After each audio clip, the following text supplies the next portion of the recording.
Okay, so salamat boss ha. Salamat. Ito, thank you. Ito na panalo natin ito kay Idol Madla. Madla, ayan, Madla. Okay, salamat boss. Ito na yung ano, napanalo na nating ibon kay Idol Madla. Yung pedigree niya. Kung mo sa video, nakabad ako. Ayan, ito yung pedigree si Luis, galing to kay ano, Luis Chu. PHA Bird, ayan o. Patunayan, ito. Ayan o, ito yung pedigree niya. O, lahi talaga to ng mga ano, 17 overall. PHA Bird. Ang ibang blue bar. Ano yan pala Ano yung mata? Luis Chu. Ang gandang ibon, solid. Tawag mo, nakabad ako. Ito na yung ibon.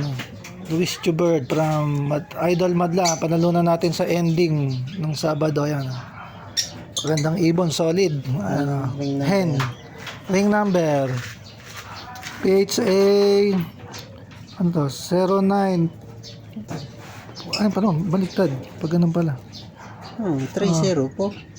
PHA 3041094. Ano, 2020 PHA Bird. Solid na to. Tingnan mo, hindi patagin na natin. Ayan na natin. Ito yung pedigree niya. Napanalo na kay Idol Madla. Thank you kay Idol Madla. At bigyan tayo ng foundation bird. Ring number. Ayan. Kasama pa talaga yung ano niya. Talagang katunayan na ibon to galing kay Luis Chu.